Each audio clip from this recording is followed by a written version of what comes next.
Hello, everyone, and welcome once again to LLB with Fatah Khan. Hi, I'm Fatah Khan, a mid career transformation coach, a best selling author, a TEDx speaker, and also a podcaster. Why did I start this podcast, and what does LLB stand for? LLB stands for Legendary Leadership Bites with Fatah Khan.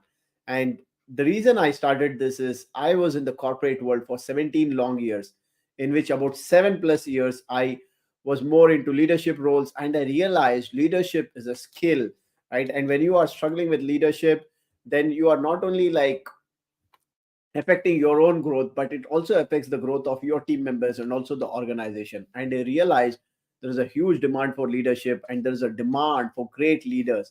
And that's where 4 years back, when I started my purpose, working on my passion and my purpose, I identified my mission where I am going to help transform mid career professionals into legendary leaders. And with that, one of the initiative I have taken here is to do this podcast, which is LLB with Fatah Khan. And what do we have in the store today? Today I'm going to talk about an interesting topic which is very commonly heard when it comes to leadership. What is it? Today's topic, or the title of today's episode, is why all great leaders are readers.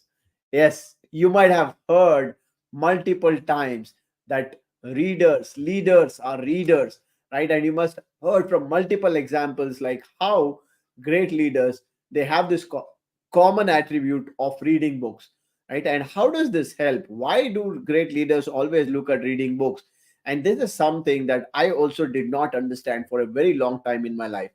To be very honest, I was not somebody who was reading books like 17 long years in my corporate life, but I would have hardly read any book, right? Because I did not understand the importance of reading books and how that can add to my knowledge and how that can add to making me a better leader. And that's where I realized it's important for me to bring this topic out so that I can help people become aware of reading, how that can change the life. And of course, for me, like 4 years back, when I started working on my passion, when I identified a mentor in my life, I realized the importance of reading books. And that's where my habit of reading books started. And that has helped me in terms of growing in different ways and in terms of like building a great knowledge base. And not only that, in becoming a better human being and better person, because now I'm aware of many things which I was not aware in my past, right? So let's dwell into like the five important reasons. Like there are multiple reasons why great leaders have this habit of reading and why great leaders are readers, but I'm going to talk about five important reasons why great leaders are readers, right? Reason number one is, as we all know, right, books is one of the way of accumulating what? Knowledge. So if you look at great leaders, right, they are all avid readers because they accumulate they accumulate books because they, through the books, are able to accumulate knowledge. Now think of it, like there are many people who have written amazing books, and you don't have to meet those amazing people. Some are right now alive, some might be dead, right? But then they have written great books, they have shared all their knowledge and experience and put that in the form of book.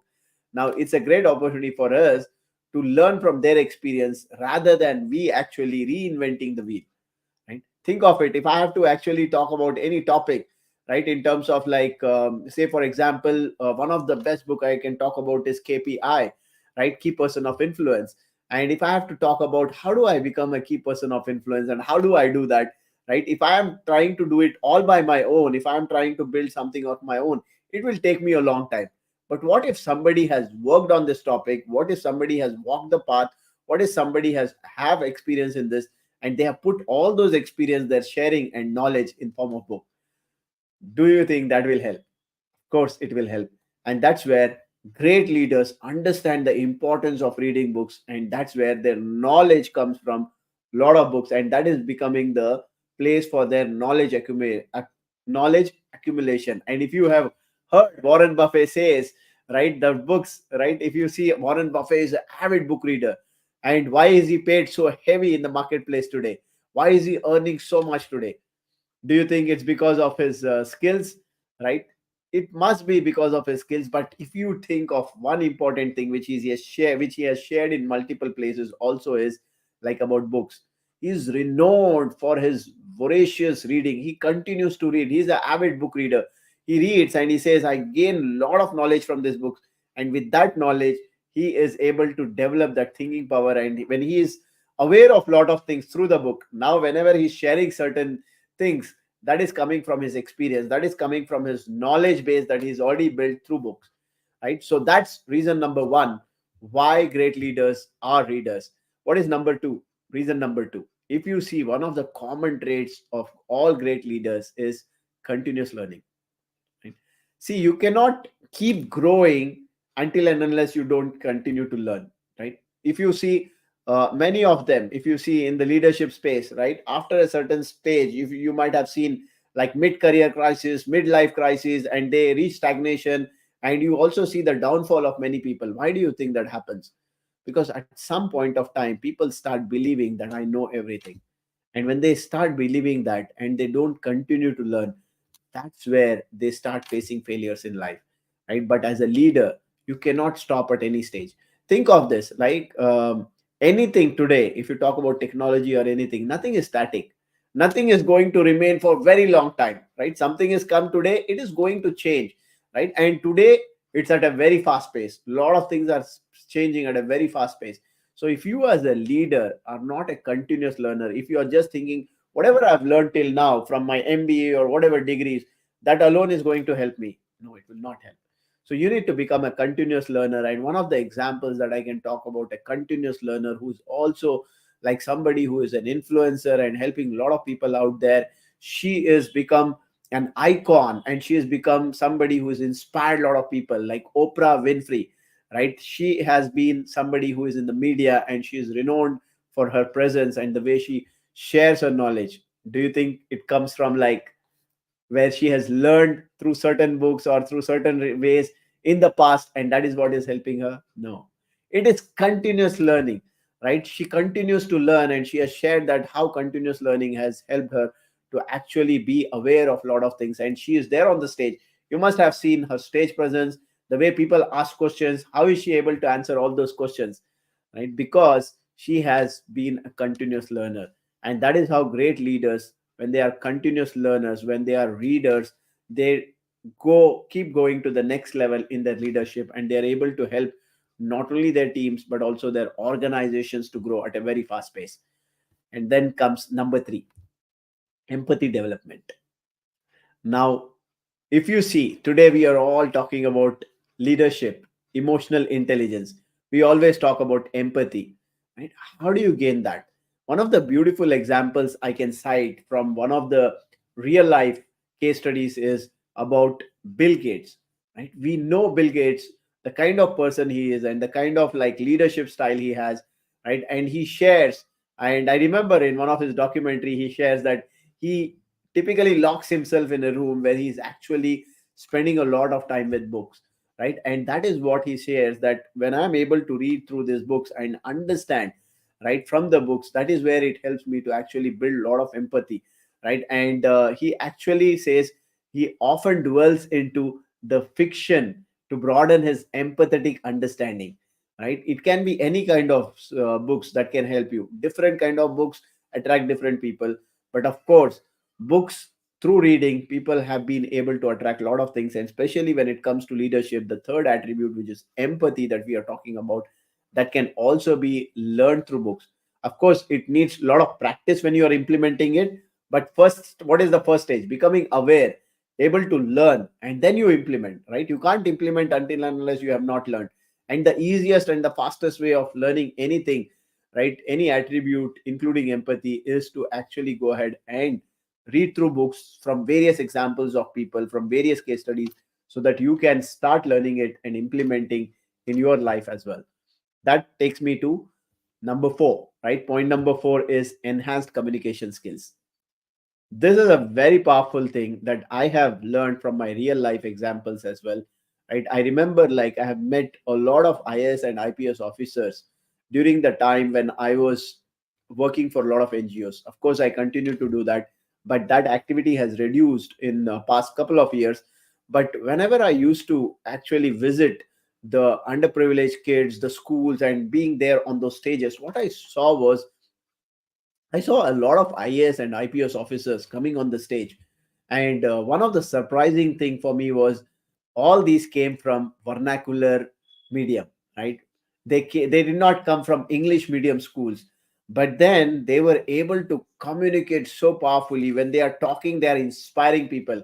And when I was talking to these people to understand their story and how did they become such powerful communicators, I realized it came through reading, right? They started reading newspaper, they started reading books, and that helped them to become great communicators.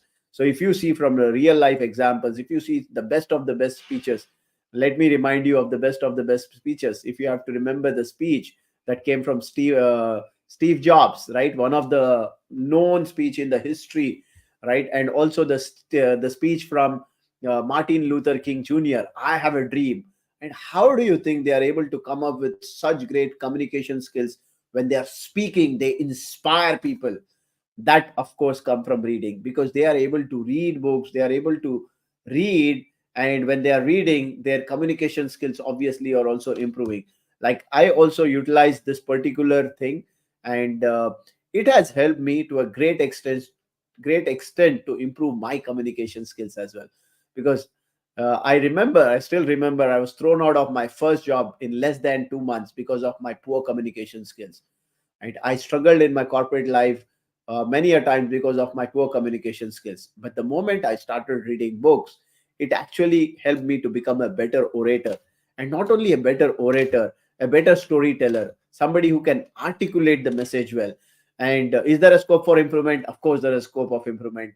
And that's why it is all continuous learning, right? But books definitely has helped me. And great leaders are all great readers, and they have utilized books to enhance their communication skills. And the last and the fifth one is strategic thinking. Now, leaders, as we all know, are not doers, right? There are doers, right? People who are doing things, right? The task, they are doing task, activities, and everything.